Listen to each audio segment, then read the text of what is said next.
지금부터 문재인 좌파 정권에서 희망이라고는 눈꼽만큼도 없는 절망 속에 복장 터지는 소식을 전해드리겠습니다. 우파 온라인 매체 뉴데일리는 통일부가 북한의 기관단체에 수익 계약으로 수천만 원대 연구 용역을 맡긴 것으로 확인됐다며, 특히 한국 좌파 연대 산하인 이 단체 대표는 국가보안법 위반 혐의로 구속 기소돼 반국가 단체 활동 동조죄 등이 인정돼 대법원에서 징역형을 확정받은 것으로 밝혀졌다고 보도했는데요. 이인영이를 통일부의 장관으로 앉힐 때부터 내 이럴 줄 알았습니다. 문재인 좌파 정권 진짜 갈수록 골 때리는 일만 쳐벌리고 있는데요. 어찌 정신이 제대로 박힌 인간이 이렇게도 없을까요? 현재 4.15 총선 부정선거 의혹 진실 규명에 고군분투하고 있는 민경욱 전 의원은 자신의 페이스북을 통해 내가 부정선거와 관련해 제기한 17개의 고소, 고발건에 대해 중앙지검이 불기소 처리를 하겠다고 알려왔다. 중앙지검에 지금 누가 앉아 있는지를 잘 아는 상황에서 하나도 놀라울 것이 없다. 우리는 공소시효가 중단되도록 재정 신청을 마쳤다. 우리는 법 절차에 맞춰서 부정선거 범인들을 역사의 법정에 세워서 반드시 단죄할 것이다. 그건 그렇고 검찰이 왜 내가 고소, 고발한 양정철의 범죄 사실에 대해서는 불기소했다는 통보를 하지 않고 있는 걸까? 그것 참 알다가도 모를 일이다. 양정철이라고 소식을 전했습니다. 그러고 보니 또 부실 수사로 지탄받고 있는 이성윤의 서울중앙지검이네요. 지난 11일쯤에 옵티머스 부실 수사 비난 여론이 높아지자 그제서야 이성윤 서울중앙지검장이 법무부의 수사팀 검사 4명을 충원해달라고 요청했지요. 하지만 윤석열 총장은 이를 철회시키고 권력비리 특수통 검사 출신을 포함하여 10명 수준으로 대폭 충원해줄 것을 법무부에 요청했습니다.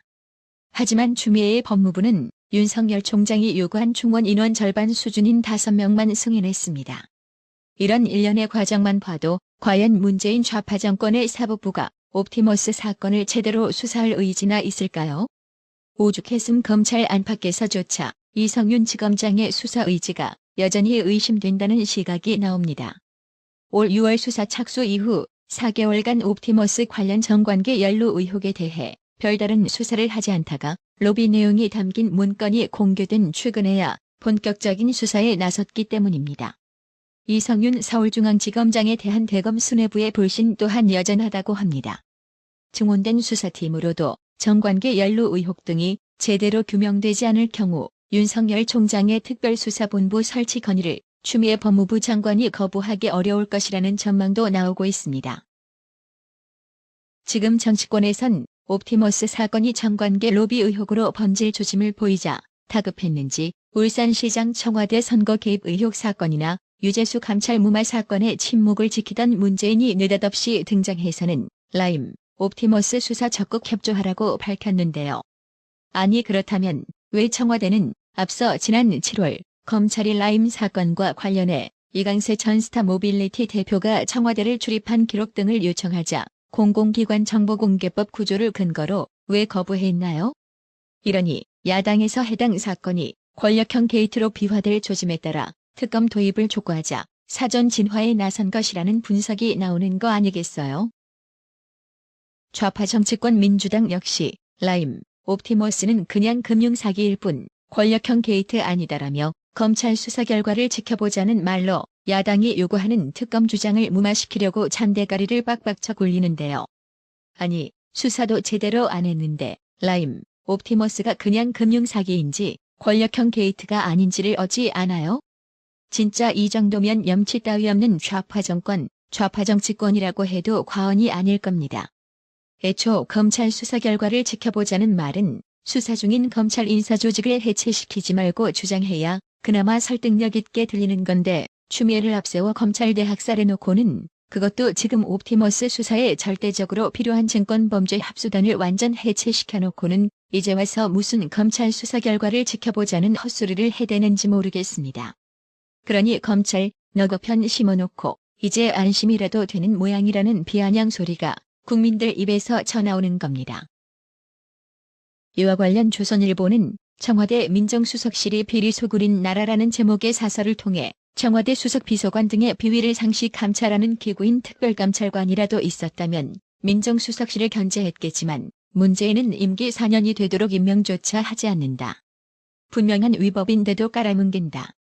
자신들의 비리가 낱낱이 드러나는 게 두려운 것이다. 그 사이 청와대는 민정수석실이 앞장선 불법과 비리의 온상이 됐다. 문재인은 이미 드러난 청와대 민정수석실의 문제는 일절 언급하지 않은 채 펀드 의혹을 빨리 해소하기 위해 청와대는 검찰 수사에 적극 협조하라. 검찰 수사에 어느 것도 성역이 될 수 없다고 했다. 검찰 장악이 끝났으니 이번 펀드 사건도 다른 사건들처럼 덮고 뭉갤 수 있다고 보는 건가라고 직격했습니다.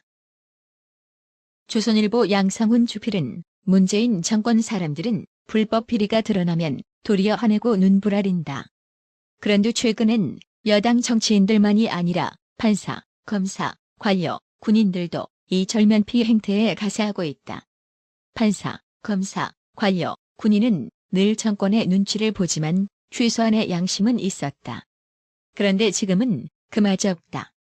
왜 이토록 뻔뻔할 수 있는지에 대해 생각해 보았지만 답은 하나뿐이었다. 이들은 이 정권이 최소 5년을 더 간다고 나름 확신한 것 같다. 내년 서울시장 보궐선거는 물론이고 후년 대선도 민주당이 이길 것이라는 계산이다. 그렇다면 앞으로 6년여인데 이 정도 기간이면 지금 저지르는 잘못들은 모두 덮일 수 있다. 이 기간 중에 자신을 대법관, 헌법재판관, 장관, 검찰총장, 참모총장 시켜주는 것도 민주당 정권이다. 그러니 이 정권에 눈 딱 감고 충성하자고 작정한 듯하더라며 문재인 좌파 정권의 판사, 검사, 관료, 군인들에 대해 아주 뼈 때리는 칼럼을 실었습니다.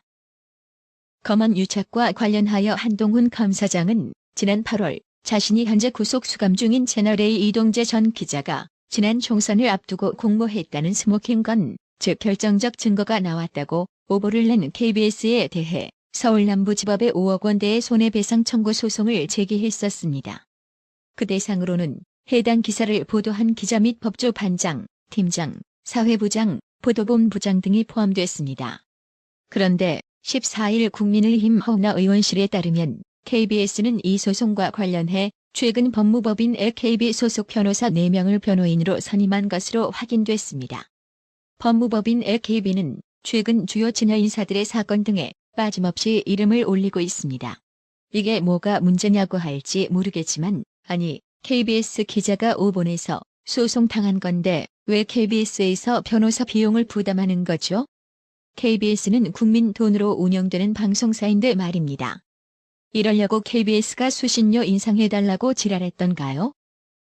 한동훈 검사장 관련 소식이 또 하나 더 있습니다. 채널A 사건에 연루돼 법무연수원 연구위원으로 좌천됐던 한동훈 검사장이 이번에는 법무부로부터 법무연수원 진천 본원으로 출근하라고 통보를 받은 것으로 확인됐습니다. 이를 두고 검찰 안팎에서는 노골적인 보복 인사라는 지적이 나왔습니다. 하지만 법무부는 진천 출근 통보가 이례적이지 않다는 입장입니다. 또 한동훈 검사장만 발령을 낸 것도 아니라고 했습니다. 하지만 조선비즈에 따르면 이날 진천 본원으로 발령이 난 3명 가운데 한 검사장을 제외한 나머지 2명은 검사가 아닌 일반직 공무원인 것으로 나타났습니다. 한마디로 이제 법무부도 사법기관이 아닌 정치기관으로 완전히 변신을 한 것 같습니다. 입만 열면 국민이 납득하기 힘든 어거지 해명과 구차한 변명들, 이대로라면 오히려 정치꾼 수준을 능가하고 있으니 말입니다. 이번에는 조국이 아내 정경심 교수 관련 소식입니다. 검찰이 자녀 입시 비리 등으로 재판을 받는 정경심 동양대 교수가 직접 딸조 모 씨의 표창장을 위조한 것이 확실하다며 법정에서 직접 표창장을 만들어 출력해 보였습니다. 검찰은 15일 서울중앙지법 형사합의 25-2부 심리로 열린 정경심 교수의 속행 공판에서 피고인의 딸이 받았다는 동양대 총장 명의 표창장은 위조된 게 분명하다고 밝혔습니다. 이어 검찰은 미리 준비해온 프린터와 실제 동양대에서 사용하는 상장 양식 용지로 법정에서 상장을 제작했습니다. 이는 재판부가 앞선 공판에서 검찰 측에 정경심 교수가 만들었다는 방식대로 표창장을 제작하는 것을 처음부터 보여주면 좋겠다고 요청한 데에 따른 것입니다. 정경심 교수 측은 검찰의 주장대로 표창장을 만들어내려면 포토샵 프로그램 등을 이용해 이미지 보정 등 어려운 과정을 거쳐야 하고 이는 컴맹인 정경심 교수가 할 수 없는 일이라고 주장해왔습니다. 당초 검찰은 재판부의 요청에 위조가 명백해 그럴 필요도 없다며 잘라 말했지만 이날 시연에서 공개적으로 상장을 만들어 출력한 뒤 채 30초도 걸리지 않는다고 했습니다. 그러면서 피고인 측은 전문 이미지 프로그램을 써야 한다는 것을 기정사실로 했지만 실제로는 정경심 교수가 잘 안다는 MS 워드 프로그램으로도 쉽게 제작이 가능하다고 했습니다. 검찰이 재판 중에 직접 출력물을 시연하는 이 과정에서도 재판부가 은근슬쩍 정경심 교수 측 편을 들고 있다는 느낌이 드는데요. 문재인 좌파 정권하의 사법부마저도 양심불량은 마찬가지기에 검찰의 이런 시연에도 불구하고 재판부는 아마 무죄 때릴 것만 같습니다. 목장훈님, 변함없이 항상 나라의 TV 후원자가 되어주셔서 다시 한번 진심으로 감사드립니다. 나라의 TV는 보다 더 양질의 컨텐츠를 생산하기 위해 자발적 구독료를 후원 형식으로 받고 있으니 많은 성원 부탁드립니다. 구독 그리고 알람 설정, 뉴스 영상 내용이 좋았다면 좋아요를 클릭해주세요.